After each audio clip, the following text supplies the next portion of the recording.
Welcome to the Anxiety Crusher live event. So I go live every day, Monday to Friday, 8 a.m. Pacific time. I talk about the seven-step reset. The seven-step reset is something I created for transformation.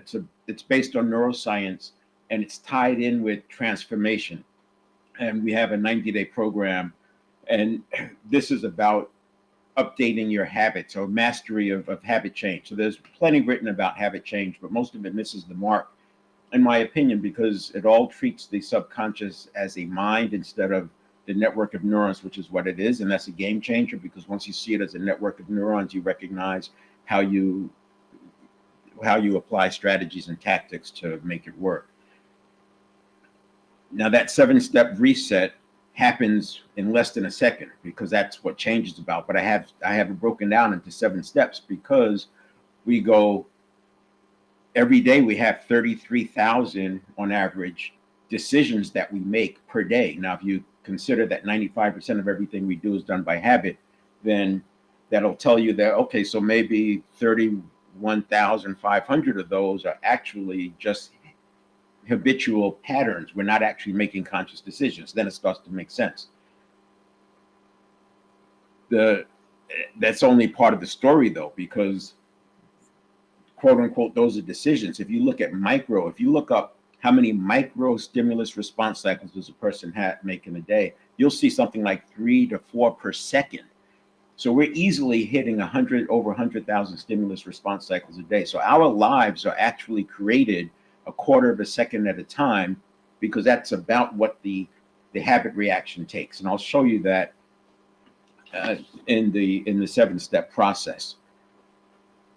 The other thing that we'll do today, because I wanted to, I've been so I started this last week going live every day. I'll do this through December and November, and I invite coaches, counselors, consultants to come on stage with me, and we'll talk about their specialty, how it relates to this, and then also at the end of these, we allow people to come on stage, or we just do it through the chat, so that we can work on real world things. Have them talk about whatever they're struggling with. The reason I started this is because of the amount of change going on. So you may have heard the term VUCA: volatility, uncertainty, complexity, ambiguity. And now there's a new one, BANI: brittle, anxious, nonlinear, and incomprehensible. And if you look at the two of those, so VUCA is happening to us, right? The volatility, uncertainty, complexity, and ambiguity. And I would argue that a big part of that is the Moore's law, which was technology capability is going to double every 18 months. That was back in 1970. So we're in the very straight part, the vertical part of that curve, which makes sense. I mean, even artificial intelligence, we're seeing resets of that, new versions or different capabilities. It's really interesting how fast artificial intelligence now and the apps associated with that are going up. And so things are changing very fast. It's not going back because the technology is here. It's not going back. But one of the things we can do is count on principles will still be true because we live in a world that's governed by physics, and more so quantum physics rather than Newtonian physics. So you do want to understand that everything is atoms, and when you look at it from that point of view, you can make sense of a lot of things that may have been kind of off.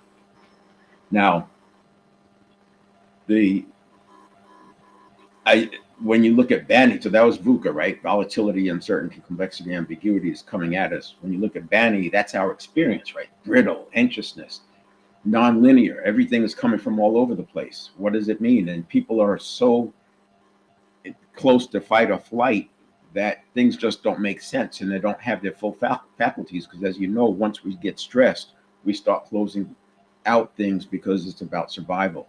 And then the incomprehensible is we just don't understand what's going on. So the Banny is our experience to this. And the reason I started doing this is because I want us to lean back into having that agency and personal leadership. At the end of the day, that's what's still going to matter. I don't care what you do with technology, what happens with AI, what happens geopolitically. Ray Dalio talks about the five wars: the trade wars, geopolitical wars, capital wars, and then you have your military wars. And there's one that I'm missing on that. And those five wars, we're already in them. So, technology wars. So, capital, technology, technology, geopolitical, and then military.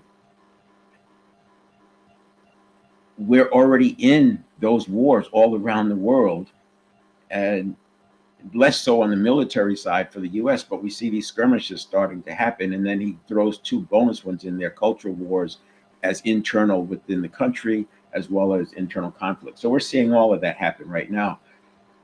And but what we have is our agency and personal leadership, and we can't lose that. And the challenge now, because artificial intelligence has learned based on what works and has learned based on what's out there, we're seeing if you put in a prompt for chat gpt or whatever platform you're using to give you some ad copy. Let's say you use the pastor framework ad copy, it's going to give it to you. It knows how to do that, and that pastor framework is designed to tap into people's cognitive biases to get them to do things that they weren't thinking about doing, or maybe they don't even want to do. And at the extreme, it does do that. It hijacks a person's agency using cognitive biases. Now, artificial intelligence doesn't know how to do that, but it does it because it's learned based on advertisers for centuries have been using ad copy to get people to buy things. And so artificial intelligence doesn't really introduce something new, it accelerates what has already been happening. And because of that, we have to keep up. The 7-step reset is based on neuroscience. And if you look at most neuroscience, it goes back to, you can make sense of it from a hunter-gatherer time, because for thousands of years as hunter-gatherers, we lived in this tribal environment. We lived with tigers. And so that's why your fight or flight is at the tiger level. I mean, you read an email, why would we be in fight or flight? That's not existential, right? Having an email there. And but in the hunter gatherer, if you look at the conditioning from 0 to 7, which is when the majority of conditioning happens from age 0 to 7, it made sense there, because how you hunt and gather at 7 years old probably doesn't change by the time you're 35 years old. Today, our world, a 35-year-old's world today, is completely different than it was from 0 to 7. So that's just some examples of why this is important. Now, there's two parts of this. One is the 7-step reset, and I started doing that a couple of days ago, and instead of doing the entire 7 steps in one setting, I focused on steps 1 and 2, which is the pre-stimulus, and then today is the step 3. I'll bring this up just so that I have something to refer to. So what we have here is step 1 is pre-stimulus: beliefs, neuroplasticity, priming, mindset, and physiology. And then we have your state: mental, physical, spiritual, emotional state, and then also your self-image. So this is pre-stimulus. This happens 33,000 times a day, as I was saying, and at a higher level, and then on a detail level, more like 100,000 times per day. But this is happening over and over. So it's pre-stimulus, conditioned reaction, and then response, and then we're here again, and here again, and here again, and here again, 33,000 times a day. So our cycles are priming us for the next one. And if it gets away from you, you've seen people get triggered, and they can't catch up with it. They're off and running. So I talked about these the other past 2 days, and you can go back and look at those. You can also go to, and I'll put that in the chat, you can go to 7stepreset.com/live, and you'll find information there. You'll see a video that's right in the middle. So if you're new, start here. That's a good overview of the 7 steps, and I'll update that from time to time with other videos. And also it shows you where you can find this. So we're on several Facebook pages, and also you can use that page to come online. But I'll put that, and that link changes every day because that's the way the streaming software works. But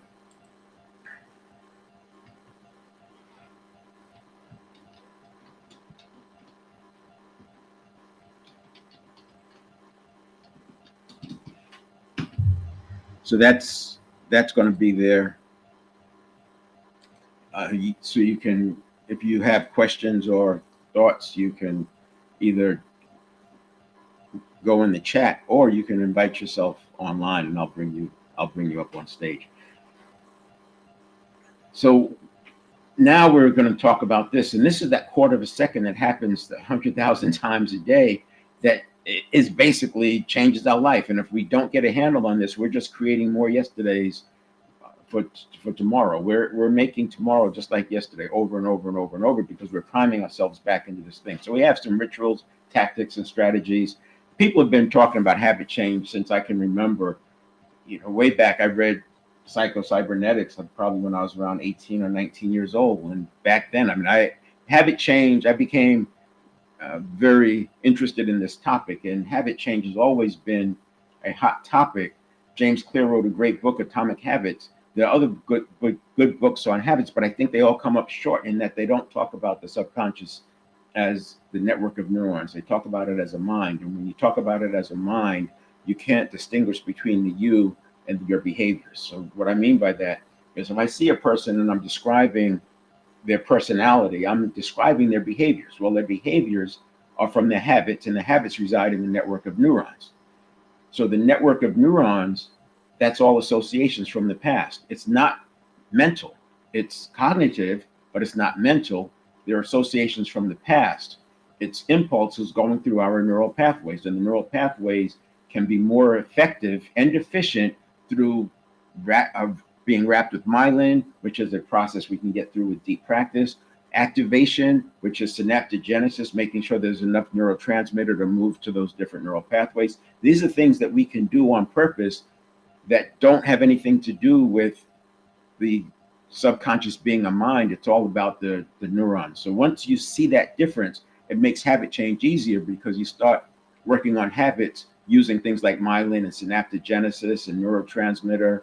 And there's different levels of that, as well as coherence. And then you start looking at fight or flight, because a lot of your habits are actually survival reactions. And those survival reactions are because of your of fight or flight, or neuroscience terms, they'll say the sympathetic nervous system, and the inability for the parasympathetic nervous system to get us back to homeostasis to come into play because we're so triggered over and over and over. Fixing that with the mind, you can't do it because the subconscious processes at 11 million bits per second. The conscious mind processes at 50 bits per second. There's 100 billion neurons. Each neuron is connected to anywhere from 1,000 to 10,000 other neurons. So you have these trillions of associations. The conscious mind simply can't keep up. So there are factors that we have in our brain to filter through what's important to us, and that gets applied in these 7 steps. Specifically this one. So in this quarter of a second, we've got roughly 2 to 3 million bits of information can be processed in that period of time. You can't solve that with the conscious mind. That's why the books that don't look at it from a neuro network of neurons standpoint, I say fall short, because you're trying to fix it with the mind and you can't do it. Mind's not fast enough. And then once you leave this step 3, now you're into the conscious mode. So we want to get that squared away right here. Now, to set this up, because I have 250 milliseconds, which is a quarter of a second, we have to condition the change that we want in here. We can't do it with the mind. We have to do it at the quarter second level. So the conscious mind comes on after another quarter of a second. So a half second you have between the stimulus and the response. You have the minimum of a half second if it's a real response. If it's just a reaction, you have a quarter of a second. But at a half a second, you're still not ready because your conscious mind is just coming online. It processes 50 bits a second. You need a quarter of a second just to get 12 and a half bits of information processed. Meanwhile, the subconscious, or the network of neurons, has already processed 2.5 to 3 million bits of information. It's going to overpower the conscious. This is why we get off and running and get triggered. You have to be able to have that pause, but that pause has to be conditioned in. You can't put the pause in with the conscious mind, because the network of neurons is fear-based, and it's throwing all this peril at you. And the peril is fight or flight. Is coming at you fast. It's Serengeti tiger level threat. And so naturally, you're just going to jump right into the next thing. that is a very short way of talking about this. And then after that, you get 5 is emotional modulation, 6 is action, and then 7 is mindfulness. I'm going to bring up a slide that I have that looks at this. I thought I had the slide. Hmm.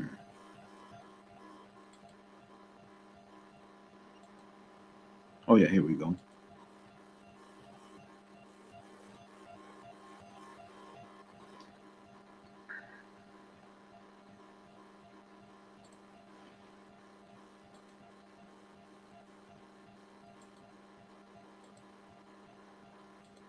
All right, so there is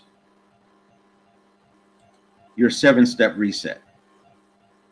If you like, feel free to grab a,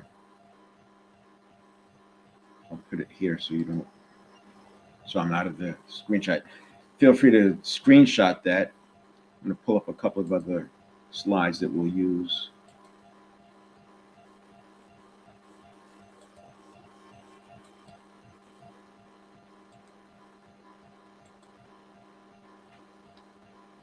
Okay.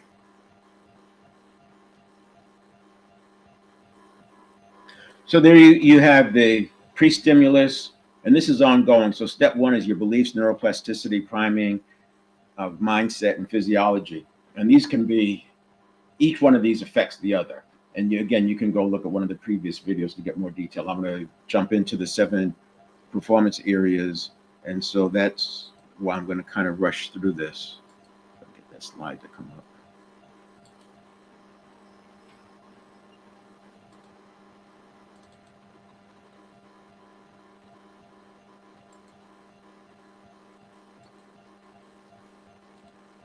Oh, there we go.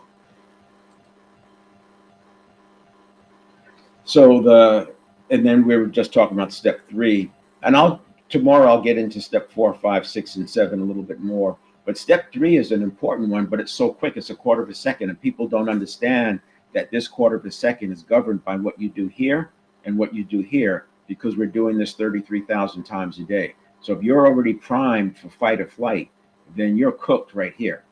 Step 1 is ongoing. This is where we prepare ourselves. This is the self-improvement stage. This is the personal development stage where we get better, sharpen the saw. Step 2 is a check-in to how are we doing with our mental state, our physical state, our spiritual state. How's our self-image? What's our self-talk look like? And and what we do with the transformation work is, when this is not right, we can go back here and adjust, because we have tools that you can use to adjust. And then we have the conditioned reaction. So your change is not going to happen here. You have to, not consciously, you're going to have to program in the changes. So we program in the pause.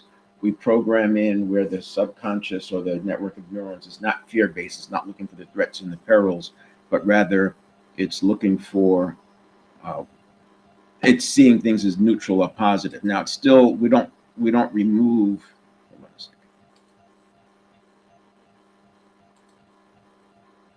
We don't remove the ability to notice threats, of course. It's just that the majority of the time, what we're facing is not like a Serengeti tiger. So we don't need the subconscious to be on alert for Serengeti tigers or people coming that we're meeting on the trail and who might be a threat. We're not looking for that. We don't need that.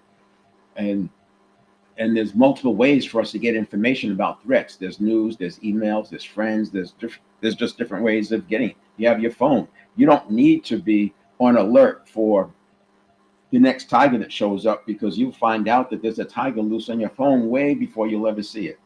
And that's why we can condition in this change response. So now what happens is you have less noise getting through to the conscious mind for the response. You have less need for the emotional modulation. This is a 90-second process where we allow the energy to stay in motion and move through, rather than get settled into our nervous system.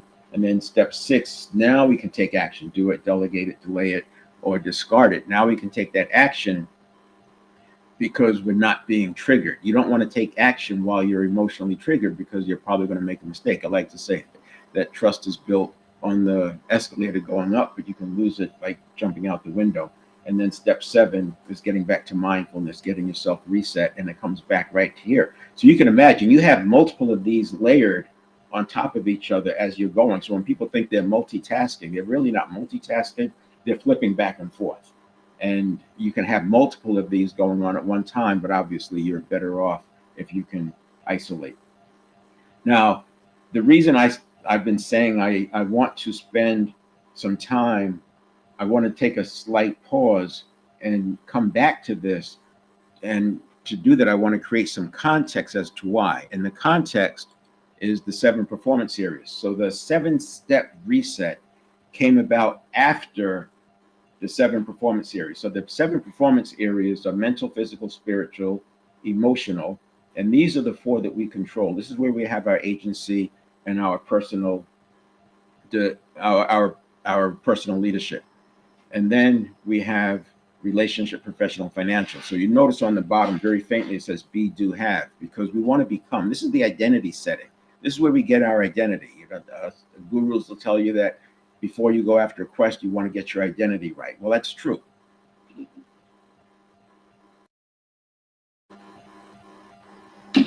And this is a way for you to set your identity. So I would say every major quest, if you change your job, we need to reset the identity. If you start a business, we need to reset the identity. If you take on a new big project, it's helpful to reset the identity. This doesn't have to be a major operation.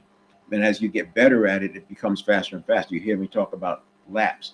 So if I'm working with somebody in the 90-day program, we do laps around these four to get it ingrained and to get it internalized. Once you have it internalized, you can apply it over here very easily. What we don't want to have is for people to go after goals with the relationship, professional, and financial before they have this set, because they're going to be knocked all around. They're less likely to be aligned with their goals and their vision and their life design. And that's why we spend the time here. And the reason for the 7 steps is that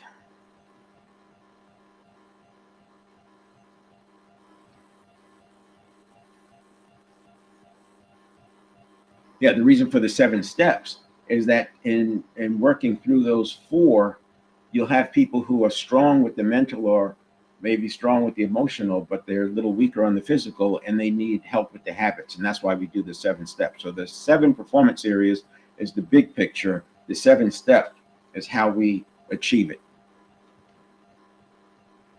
Now, in the mental area, and there's a lot. I've said before that there's dozens of levers on this 7-step reset. I don't obviously pull out all the levers, and I don't talk about all the levers because it would be boring and quite frankly just doesn't make sense without the context. But when I see a situation, a person has a phobia type response, or maybe they're having trouble discerning the difference between the conscious and the subconscious, there's a different lever that I pull out. Maybe I focus more on breathing exercises to give that person some space. So it just depends.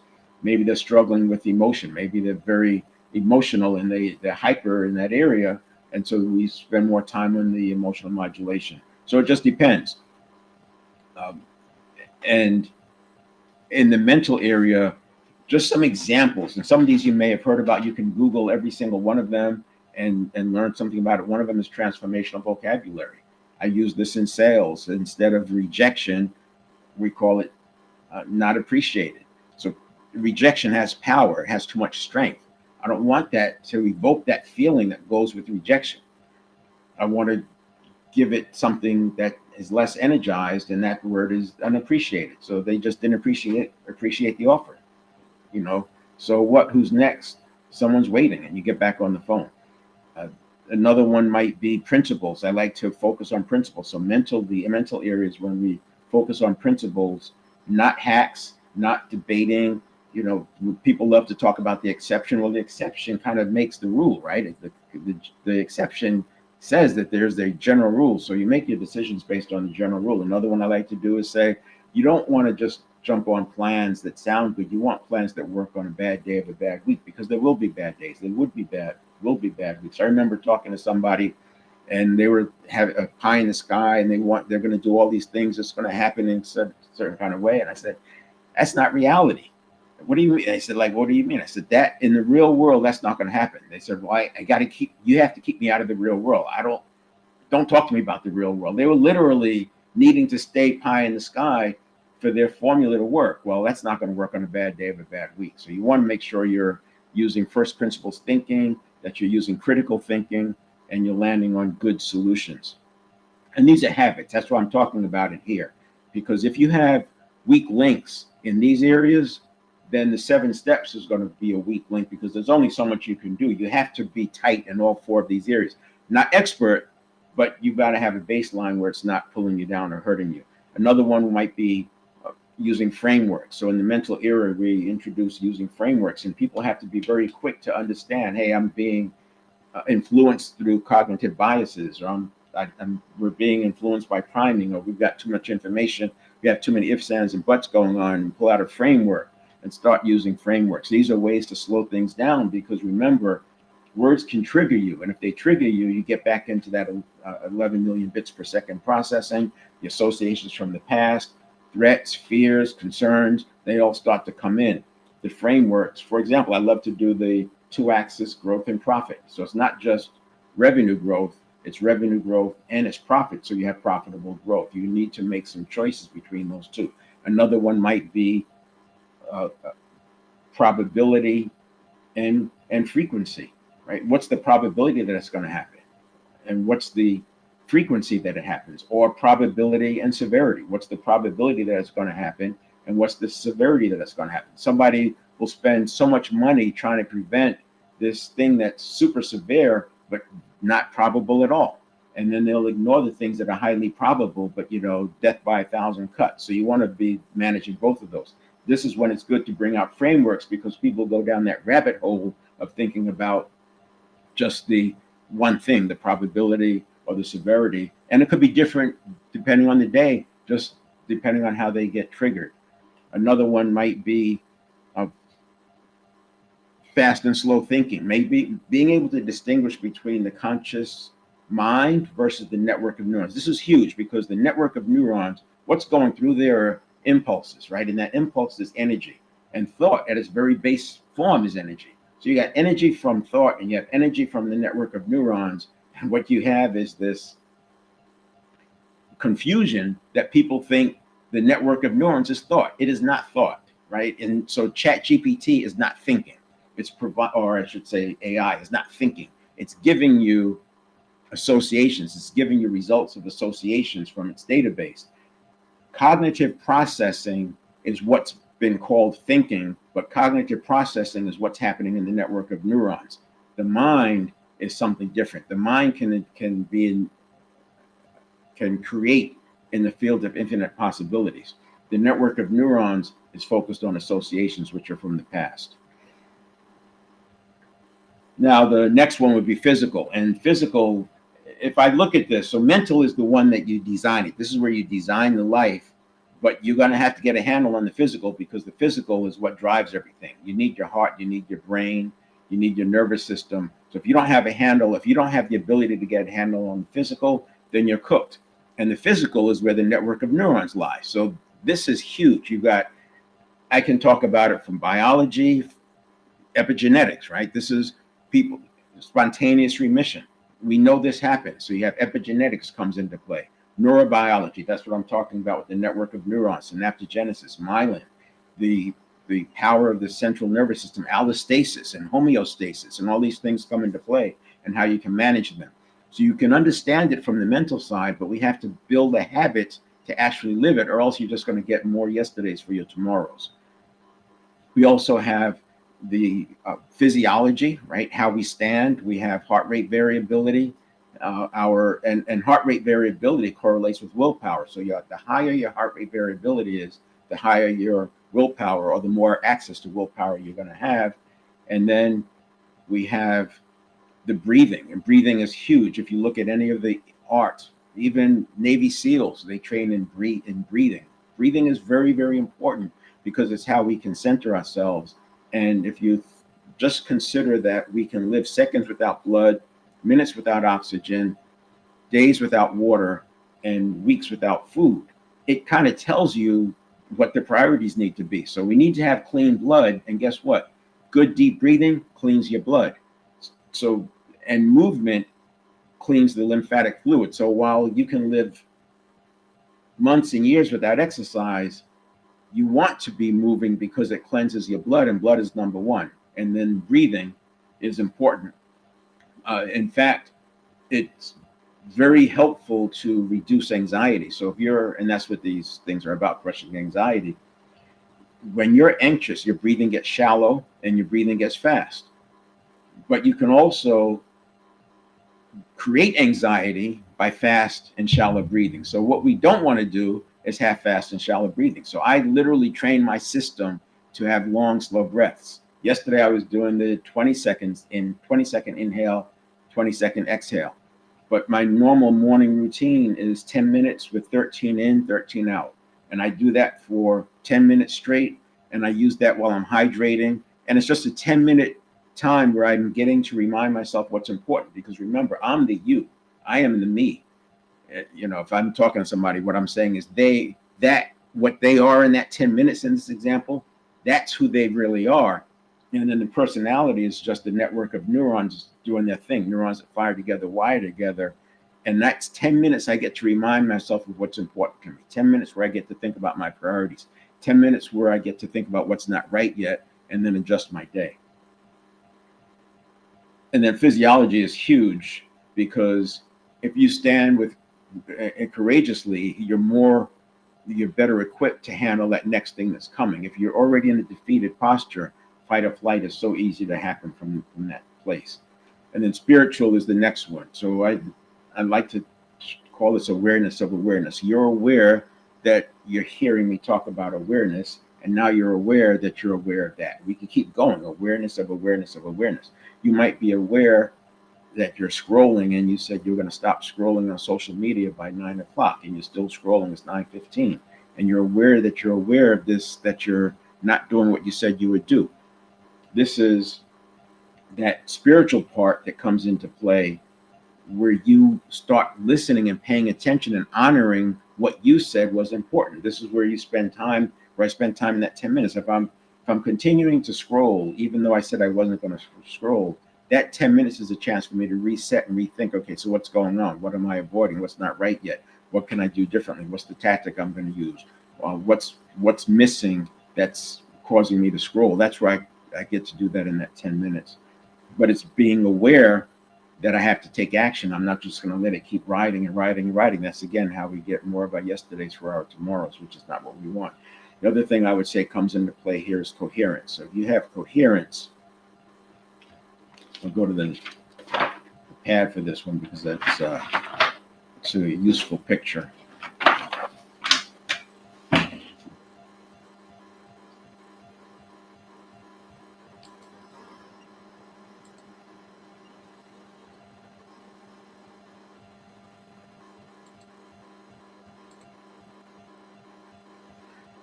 Now, what I'm describing here, if you have coherence, let's say that this is just how you're going through the day. This is your internal system. This is your internal system. And you have your coherence there, and then you have the outside limits. When you have a lot of coherence, like this is depicting, right? We have our nice coherence, everything is flowing through. When we have that, we have a small amount of chaos and a small amount of rigidity.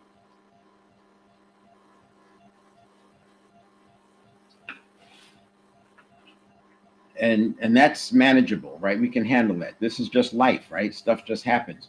But if you're too rigid, you have a fixed mindset. And if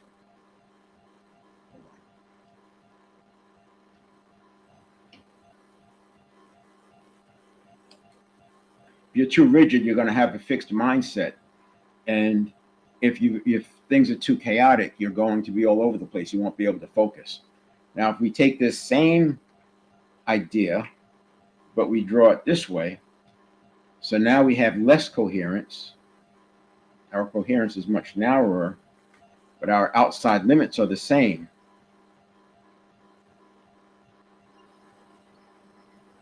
And now we have only a small amount of coherence. But what you have out here is a lot more chaos and a lot more rigidity. And you can see this in organizations. You can see this in the workplace. You can see it with your friends. I mean, things get stressed out. People get rigid. You can see somebody go from a growth mindset to a fixed mindset in an instant just because of something that happened to them. And sometimes you just need to back away. One of the things I talked about in the 7-step reset is this step 2. When we're in this step 2 as a leader, you have to recognize what state that person is in. Too often, I see leaders do this all the time, that they can see, it's obvious that the person is getting towards that rigidity or towards that chaos, or they're getting towards fight or flight, and the leader will still plow through and push their agenda, and the person's already put the wall up. Salespeople have learned to do this because they don't get paid if they keep doing that. They've learned to back off and let the person get some psychological air. You've got to let them talk about it. And leaders need to do more of that, because unfamiliarity creates stress. And if you're introducing something new, people are going to be stressed out. You may want to spread that new thing you're introducing over several days. And then we have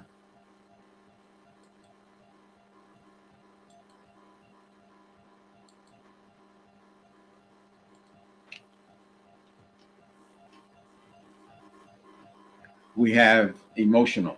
And I often say that emotional is the gateway to the right side, because after you get this straight, this is totally in our control. What we think, what we choose to think, and because of the 7-step reset, we can control the physical piece too. We can master our habits. And this spiritual is not the real spiritual realm. It's our higher self. It's our, what I say, interacts with the spiritual realm. This is our self, our awareness of awareness, our consciousness, our present moment. And then the emotional is in our control, but too many people have given that away, and they've allowed other people to be able to push their buttons. We don't want to have buttons that can be pushed. And this is why you have the emotional modulation and letting it run through. Sometimes this takes weeks for people to resolve a lot of the emotional, because remember, if they dwelled on emotions, they're sitting in their network of neurons, so to speak. It's a neurobiological event that we've got to neutralize and remove and allow that to flow out, so that they have that conscious present moment, purity of thought, purity of mind, no threat, no regrets of the past or anxiety of the future. And now we have that pure consciousness, that those present moments. So we do have an emotional modulation approach here, and we do have processes to work through that, so you're not going to get emotionally triggered. And once you get that resolved, and now we're working on the 7-step process.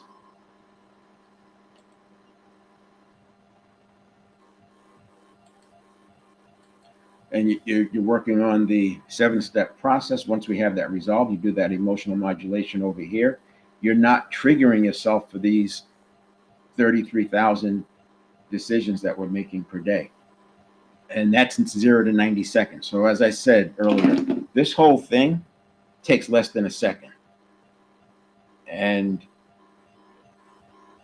But if you are triggered, then you take up to 90 seconds for the emotional modulation. That could make this take more than a minute, could take 2 minutes.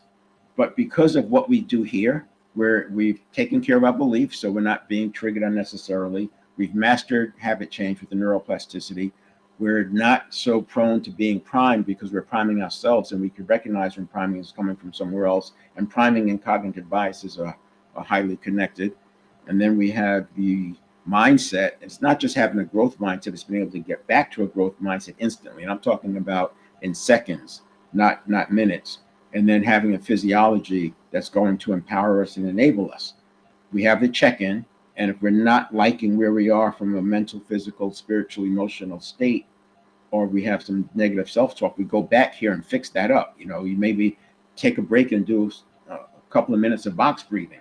Box breathing for box breathing breath cycles, 4 counts in, hold for 4 counts, 4 counts, exhale, hold that for 4 counts. You do that cycle 4 times, you have a minute. You can take a 2 or 3 minute break and just do series of box breathing and get back on track. We don't have to live in this state.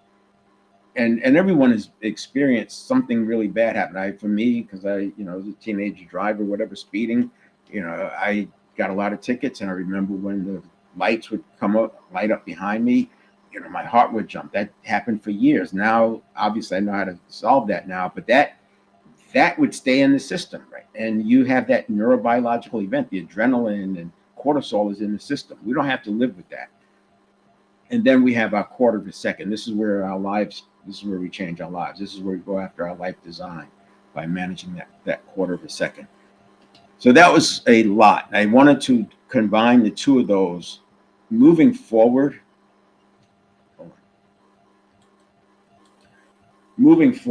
most of the conversations were about the 7-step, because the 7-step is what we can do right away. And the reason I started doing these was to help people get a handle on the anxiety. They lost a job, they're laid off, they're worried about getting laid off. I want to be able to solve that, because people want to be at their best when it comes time to looking for a new job. We don't want them coming from underneath. We want them on top, right? And then getting that job, because a person in protective mode and fear mode is not going to be at their best. We want people at their best. That's why I started doing these live events. So more of the conversations will be about these 7 steps, but I can't really talk about this without having the context of the 7 performance areas, because that's the target. We're going after the mental, physical, spiritual, emotional, relationship, professional, and financial, and having those at a high level so that those all become enablers, empowerment catalysts. We don't want them to be resistance factors. And too many people are walking around with the poor physical health, or maybe not understanding what their self-talk is doing to them, maybe not paying attention to breathing, not doing the things for the blood, not understanding allostasis and how to leverage that, allowing themselves to be emotionally hijacked. All of those things are going to impact what happens on the right side, relationships, professional and financial. So I'll do this live. You can tune in again tomorrow. Again, I will leave time at the end. If people want to join in, they can use that link, or they can just send me a chat and we'll talk about it on chat. And invite your friends. These will sit out on the page wherever you're watching this. And you may have to scroll down to see the yesterday or the day before, because I also post other content. But you can forward that to anybody you see going through anything. If they're changing jobs, just send this to them. This is all about helping people get through this, especially in the US, because we got some internal and some political stuff, geopolitical stuff. And as I mentioned, the 5 wars, geopolitical, trade wars, capital wars, technology wars, and military wars. All of that's happening all at the same time, and it doesn't make it easy. So then you got the VUCA and the BANI, and this is our way. No matter what happens, you can always come back to this. All right, we'll see you next time.